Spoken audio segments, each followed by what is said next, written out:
अगर वाक्य में दो ऑब्जेक्ट आ गया तो उसका पैसिव भी दो तरीके से बनेगा। सपोज मैंने लिखा शी टीचर्स इंग्लिश, वो हमें इंग्लिश पढ़ाती है, तो यहाँ पे तो एक ही ऑब्जेक्ट है ना, ठीक है, यहाँ पे तो एक ही ऑब्जेक्ट है। और नीचे मैंने लिखा शी टीचर्स अस इंग्लिश, ठीक है, यहाँ पे मैंने दो सेंटेंस लिखा है, ठीक है, दो सेंटेंस लिखा है। शी क्या है? शी हमारे सेंटेंस का सब्जेक्ट है, ये वर्ब है और ये ऑब्जेक्ट है। इस सेंटेंस में तो दो ही ऑब्जेक्ट है, सॉरी, इस सेंटेंस में तो एक ही ऑब्जेक्ट है, बट वो हमें इंग्लिश पढ़ाती है, नहीं, वो इंग्लिश पढ़ाते हैं और वो हमें इंग्लिश पढ़ाते हैं। तो इस सेंटेंस में दो ऑब्जेक्ट, पहला वाला जो ऑब्जेक्ट है उसको हम बोलते हैं इनडायरेक्ट, ठीक है, इनडायरेक्ट है, और दूसरा वाला है डायरेक्ट ऑब्जेक्ट, ठीक है, दूसरा वाला ये डायरेक्ट। और हमारे वाक्य में दो ऑब्जेक्ट, ऊपर लिखती हूँ, ऊपर ही लिखती हूँ यहाँ, क्योंकि मुझे ये आपका हो गया, ये आपका हो गया इनडायरेक्ट ऑब्जेक्ट, ठीक है, और ये हो गया डायरेक्ट ऑब्जेक्ट। अगर सेंटेंस में एक ही ऑब्जेक्ट हो ना तो उसका पैसिव भी एक ही तरीके से बनेगा। शी टीचर्स अस इंग्लिश, इसका पैसिव क्या बनेगा? इंग्लिश ऑब्जेक्ट है, इसको सब्जेक्ट मान लिया, और सेंटेंस प्रेजेंट टेंस में है, प्रेजेंट टेंस में इज एम आर लगता है, बट इंग्लिश सिंगुलर है तो इंग्लिश इज। कभी कभी ना ऑप्शन में टीच्ड लगा देते हैं, टीच जैसा कोई वर्ड है ही नहीं, टीच का थर्ड फॉर्म टॉट होता है, English is taught by her. तो यहाँ पे तो we had only one object ना, तो मैंने पैसिव एक ही तरह से बनाया। Whenever in a sentence you have two objects, the passive can be made in two different ways. यहाँ तो हमारा दो ऑब्जेक्ट है तो हम पैसिव दो तरीके से बना सकते हैं, ठीक है। अगर मैं अस को लेती हूँ, अस तो ऑब्जेक्ट है, अब हमें सब्जेक्ट बनाना है, तो क्या होगा? वी प्लूरल है, वी आर टॉट होगा ना, we are taught English by her, ठीक है, we are taught English by her. अगर हम अस को लेते हैं तो मैंने वी से बनाया, एक ऑब्जेक्ट तो ये भी है ना, एक ऑब्जेक्ट तो ये भी है, इंग्लिश भी है। अगर हम दो ऑब्जेक्ट है तो दो तरीके से पैसिव बनेगा। अगर हम इंग्लिश को लेते हैं तो वी तो प्लूरल था तो हमने आर लगाया, बट इंग्लिश सिंगुलर है, इंग्लिश इज टॉट के साथ पैसिव में टू लगाना, English is taught to us by her. तो if we have two different objects ना, the passive can be made in two different ways. English is taught to us by, तो whenever in a sentence we have two objects, अब देखो दोनों correct है, both of them are grammatically correct, ठीक है, both of them are correct, दोनों correct, लेकिन both of them are correct, लेकिन अगर एग्जाम में अगर दोनों आ गया, सपोज अगर दोनों आ गया, ऐसा तो एग्जाम में कोई एक ही रहेगा, या तो अस से शुरू कर देंगे या तो वी से, या तो इंग्लिश से शुरू कर देंगे। इंग्लिश के साथ आर मत लगाना, सिंगल इज लगाना, ठीक है, इंग्लिश के साथ इज लगाना और वी के साथ आर लगाना। लेकिन सपोज बाकी सारी चीजें सेम है, टेंस में कोई फेरबदल नहीं है, अगर दोनों आ गया तो प्रायोरिटी किसको दो? प्रायोरिटी किसको दोगे अगर दोनों आ गया? सपोज ऐसा ऑप्शन आया ना जहां पे दोनों ऑप्शन में आ गया, तो प्रायोरिटी किसको दोगे? किसको देना है? किसको? ऐसे तो दोनों करेक्ट है, बट अगर दोनों आ गया ना तो हम उस सेंटेंस को प्रायोरिटी देते हैं ना जो वर्ब के नजदीक है, उस ऑब्जेक्ट को प्रायोरिटी देते हैं जो वर्ब के नजदीक है। वर्ब के नजदीक अस है, अस, तो हम अस वाले को वी, इसको प्रायोरिटी देंगे। अगर दोनों आ गया तो, वैसे तो सेकंड भी सही, नहीं, जो वर्ब के नजदीक है, जो वर्ब के नजदीक है उसको प्रायोरिटी देना। वर्ब के नजदीक जो है वो अस है, अस को देना है, अस, वैसे हाँ, ठीक है, अगर दोनों आ गया तो। लेकिन अगर सेंटेंस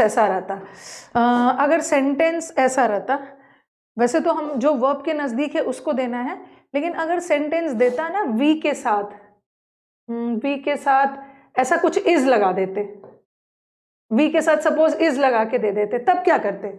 हमें तो सबसे पहले ध्यान देना है ना ग्रामेटिकल एरर पे। अब आप बोलोगे कि मैम आपने तो बोला है कि जो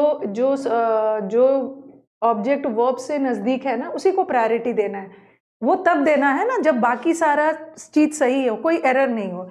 लेकिन यहाँ पे देखो, यहाँ पे बोलोगे कि मैम यहाँ भी तो हमें वी को प्रायोरिटी देना, बट वी के साथ इज नहीं लगेगा ना, वी के साथ तो आर लगता है, तो अल्टीमेटली ग्रामेटिकली ये तो रॉन्ग है, तब हम इसको प्रायोरिटी देंगे, तब हम इसको प्रायोरिटी देते हैं, ठीक है। तो हम प्रायोरिटी की बात तब करेंगे ना कि डायरेक्ट ऑब्जेक्ट को देना है या इनडायरेक्ट ऑब्जेक्ट को, जब बाकी सारा चीज सेम हो, कोई दूसरा ग्रामेटिकल एरर नहीं हो। अगर दूसरा कोई ग्रामर का एरर लगा दिया कि वी के साथ इज आएगा, तब हम अस को प्रायोरिटी नहीं दे सकते, क्योंकि तो यहाँ तो एक बहुत बड़ा एरर है, वी के साथ आर आना चाहिए, तब तो हम इसको करते हैं, तब ठीक है। और भी सेंटेंस दे रही हूँ आपको, और भी सेंटेंस दे रही हूँ। ऐसा दूसरा सेंटेंस लिखो, she presented him a ring, और दूसरा मैंने लिखा, इसका पैसिव बनाएंगे, she presented a ring to him. देखो यहाँ पे दो ऑब्जेक्ट है, ठीक है, यहाँ पे दो ऑब्जेक्ट है, ये भी एक ऑब्जेक्ट है और ये भी एक ऑब्जेक्ट है, और ये दोनों ऑब्जेक्ट किसका है, ये दोनों ऑब्जेक्ट वर्ब का है। प्रेजेंटेड वर्ब है और वर्ब के बाद दोनों ऑब्जेक्ट आया, तो दोनों ऑब्जेक्ट वर्ब का है। यहाँ भी दो ऑब्जेक्ट है, बट यहाँ पे एक ऑब्जेक्ट वर्ब का है, ठीक है, और एक ऑब्जेक्ट टू है, प्रेपोजिशन का है, ठीक है। हिम भी ऑब्जेक्ट है, बट हिम वाला जो ऑब्जेक्ट है ना वो प्रेपोजिशन का है, क्योंकि टू के बाद आया है, तो ये प्रेपोजिशन का ऑब्जेक्ट है और ये वर्ब है। तो चलो मुझे बताओ, पहला वाला सेंटेंस में दो ऑब्जेक्ट है ना, और दोनों ऑब्जेक्ट वर्ब का है, तो दो ऑब्जेक्ट है, तो हम दो तरीके का हमें ऐसा बना सकते हैं, she presented him a ring, तो इसका कैसे बनेगा, ही वॉज, पास्ट टेंस में जा रहा है, he was presented a ring bye हर। एक तो ऐसा जाएगा, अगर हिम से लेते हैं तो ही बनाऊंगी, अगर मैं रिंग लेते ऐसा जाएगा, a ring was presented, her को दिया गया ना तो टू लगाओगे, a ring was presented to her, to लगाओ, a ring was presented to him by. तो यहाँ पे तो दो ऑब्जेक्ट आ गया, तो वर्ब, और दोनों ऑब्जेक्ट वर्ब का है ना, तो अगर दो ऑब्जेक्ट आ गया तो हम दो तरीके से पैसिव बनाएंगे, दो तरह से पैसिव बनाए। अब मुझे बताओ नीचे वाले का दो तरीके से पैसिव बनेगा या एक ही तरीके से बनेगा। यहाँ तो हमारे पास दो ऑब्जेक्ट था, तो हमने दो तरीके से पैसिव बनाया, और दोनों किसका ऑब्जेक्ट था, दोनों वर्ब का ऑब्जेक्ट था। अब देखो यहाँ पे दो ऑब्जेक्ट है, बट एक वर्ब का है और दूसरा हाँ, तो यहाँ पे अगर दोनों ऑब्जेक्ट वर्ब का है तो हम दोनों तरीके से बनाएंगे, बट एक ऑब्जेक्ट अगर प्रेपोजिशन का आ गया तो हम इससे नहीं बनाएंगे, हम वर्ब से ही बनाएंगे, हम वर्ब वाला से ही बनाएंगे। A ring was presented to him by, ठीक है, तो प्रेपोजिशन के ऑब्जेक्ट से नहीं बना, okay. A ring was presented to him by. तो कहने का मतलब है ना कि अगर वाक्य में एक ऑब्जेक्ट है तो चलो अच्छी बात है, बट वाक्य में दो ऑब्जेक्ट आ गया तो दो तरीके से पैसिव बनेगा, बशर्ते कि दोनों ऑब्जेक्ट वर्ब का हो।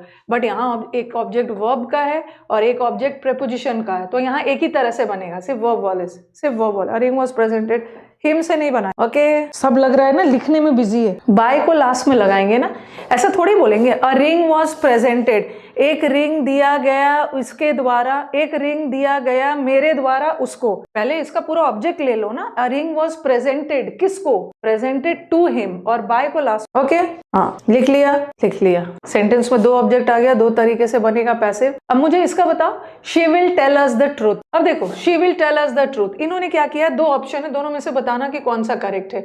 यहाँ पे हमारे पास एक ऑब्जेक्ट ये है, अच्छा रुक जाओ, इसका मैं अलग से बना, she will tell us the truth, ठीक है।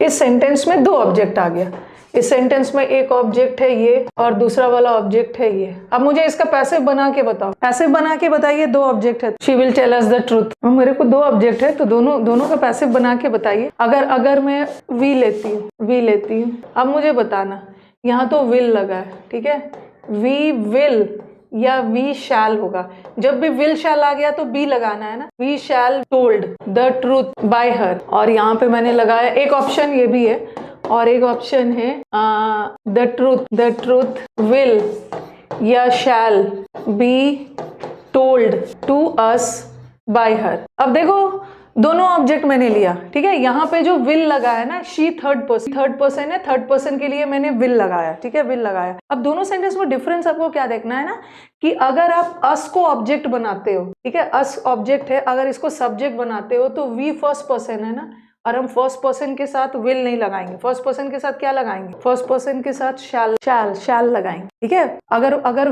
अस को वी बना के लिखते हैं तो शैल लगाएंगे, बट ट्रूथ तो थर्ड पर्सन है, हम थर्ड पर्सन, तो ये चीज भी थोड़ा सा ध्यान रखना है। वी है तो शैल कर देना, वी फर्स्ट पर्सन है ना, फर्स्ट पर्सन के साथ शैल, और ट्रूथ थर्ड पर्सन है उसके साथ विल। सेशंस अच्छे लगे तो लाइक भी कर देना, यही वाला चीज मैंने यहाँ पे रखा हुआ है। देखो अगर दोनों आ गया ना, तो यहाँ पे आई नहीं होगा, सॉरी, यहाँ पे we shall be told the truth by her, और the truth will be told to us by her. अगर ऐसा होता ना, ऑप्शन में ऐसा रहता, वी विल बी टोल्ड, एक ऑप्शन में रहता, आप बोलोगे ना कि मैम ये वाला तो ऑब्जेक्ट है, ये वर्ब के नजदीक है, ठीक है, और एक ऑप्शन में रहता we will be told the truth by her. अगर दोनों ऑप्शन रहता तो किसको टिक करते? एक ऑप्शन ये रहता और दूसरा वाला ऑप्शन ये रहता, किसको टिक करते? आपको लगेगा कि अरे अस तो वर्ब के नजदीक है ना, तो हमें तो वी से ही शुरू करना चाहिए, बट हम नहीं कर सकते क्योंकि वी के साथ विल आया, वी के साथ शैल आना चाहिए, इसलिए ये गलत है। अल्टीमेटली इसी को करना होता।